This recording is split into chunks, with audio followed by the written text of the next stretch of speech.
Hello my dear friends, Nandini study point में आप सभी का स्वागत है। फ्रेंड्स, आज हम मेगैलोब्लास्टिक एनीमिया के बारे में पढ़ने वाले हैं। मेगैलोब्लास्टिक एनीमिया क्या होता है, किसकी डिफिशियंसी से होता है, इसके सिम्टम्स क्या क्या हैं, कॉजेज़ क्या क्या हैं एंड इसके मैनेजमेंट क्या क्या है। तो सबसे पहले हम जानते हैं कि मेगैलोब्लास्टिक एनीमिया कैसे होता है। फ्रेंड्स, जो मेगैलोब्लास्टिक एनीमिया है वो भी एक तरीके का एनीमिया के टाइप में ही आता है। एनीमिया मतलब होता है हमारे बॉडी में हीमोग्लोबिन कम हो जाता है या आरबीसी का प्रोडक्शन कम होता है। कोई भी ऐसी चीज़ जो हमारे ब्लड से रिलेटेड है तो उसके कई सारे टाइप होते हैं एनीमिया का। जैसे मैंने प्रीवियस वीडियो में बताया था क्या, पर्नीशियस एनीमिया बताया था, तो वो विटामिन B12 की डिफिशियंसी से था। और एक नॉर्मल एनीमिया होता है जिसमें कि क्या होता है, HB कम हो जाता है, हीमोग्लोबिन कम हो जाता है लेस देन 7 mg/dl, तो उसे हम एनीमिया बोलते हैं। तो मेगैलोब्लास्टिक एनीमिया क्या होता है, ये फॉलिक एसिड की डिफिशियंसी से होता है। या तो हम कह सकते हैं कि फॉलिक एसिड डिफिशियंसी से हो रहा है, या हम बोल सकते हैं विटामिन B9 की कमी से होता है। तो ज़्यादातर अगर हमारी बॉडी में फॉलिक एसिड की कमी आती है तो हम बोलते हैं मेगैलोब्लास्टिक एनीमिया है। ठीक है, तो हम जानते हैं कि इसका नॉर्मल रेंज क्या होता है। हमारी बॉडी में फॉलिक एसिड है, उसका नॉर्मल रेंज 1.8 टू 9 नैनोग्राम पर ml होना चाहिए। मेगैलोब्लास्टिक एनीमिया में बोन मैरो यूजुअली लार्ज और एबनॉर्मल इमेच्योर आरबीसी का प्रोडक्शन करता है।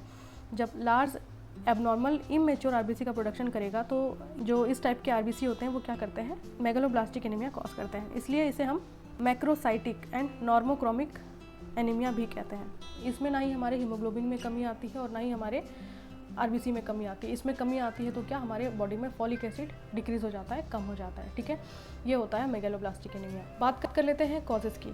तो कॉजेज़ जैसा कि आप अपने स्क्रीन पे देख पा रहे हो, कॉजेज़ क्या क्या होते हैं। अल्कोहलिज्म, अगर कोई ऐसा पर्सन है जो अल्कोहल बहुत ज़्यादा इंटेक करता है तो उसके में ये मेगैलोब्लास्टिक एनीमिया देखा जा सकता है। डिफिशियंट इंटेक, अगर कोई पर्सन अब रिच डाइट नहीं लेता है तो भी ये डिफिशियंसी कॉज कर सकती है। और ये डिफिशियंसी क्या कॉज करेगी, मेगैलोब्लास्टिक एनीमिया कॉज करेगी। प्रेग्नेंट लेडी में क्या होता है, उसका इंटेक उनको ज़्यादा करना पड़ता है, फॉलिक एसिड का डिमांड बढ़ जाता है प्रेग्नेंट लेडी में। तो उनके डिमांड के अकॉर्डिंग अगर वो फॉलिक एसिड नहीं ले रही है या फॉलिक एसिड की टैबलेट नहीं ले रही है, डाइट नहीं ले रही है, तो ऐसे में क्या होगा, ये डिफिशियंसी हो जाएगी। जब डिफिशियंसी हो जाएगी तो वो मेगैलोब्लास्टिक एनीमिया कॉज कर सकते हैं। और फ्रेंड्स, एक जानकारी जो बहुत ही ज़रूरी है इस वीडियो में मैं बोलना चाहूँगी, अगर आप कोई भी लेडीज़ जो प्रेग्नेंट है, आपके आसपास है, आपके फैमिली में है, कोई भी है, तो फ्रेंड्स बहुत ज़्यादा ज़रूरी होता है कि उसके फर्स्ट टाइम में ही जब कभी भी पता लग जाए, टेस्ट के थ्रू या हॉस्पिटल जाके कभी भी पता लग जाए कि प्रेग्नेंट है, तो उस टाइम से ही फॉलिक एसिड उसको लेने के लिए हमेशा एडवाइस करें। डॉक्टर तो वैसे कर ही देते हैं, पर लेडीज़ को भी फॉलिक एसिड स्किप नहीं करना चाहिए, लेना चाहिए। क्योंकि फॉलिक एसिड क्या होता है, आपके बनने वाले बेबी के अंदर अगर फॉलिक एसिड की कमी आ जाएगी तो वो कॉन्जेनाइटल एबनॉर्मलिटीज़ कॉज कर सकती है। और फ्रेंड, कॉन्जेनाइटल एबनॉर्मलिटीज़ को ट्रीट करना बहुत मुश्किल हो जाता है और हो सकता है कि आपको अपना बेबी जो है वो टर्मिनेट करना पड़े। क्योंकि उसके में ज़्यादातर देखा जाता है कि स्पाइना बाइफिडा एक डिजीज़ है जो हो जाता है, उसका नर्वस सिस्टम जो एक तरीके से पूरी तरीके से क्लोज नहीं होता। स्पाइना बाइफिडा एक डिजीज़ है जो बच्चों में कॉन्जेनिटल एबनॉर्मलिटीज़ देखी जाती है, ये हो जाता है।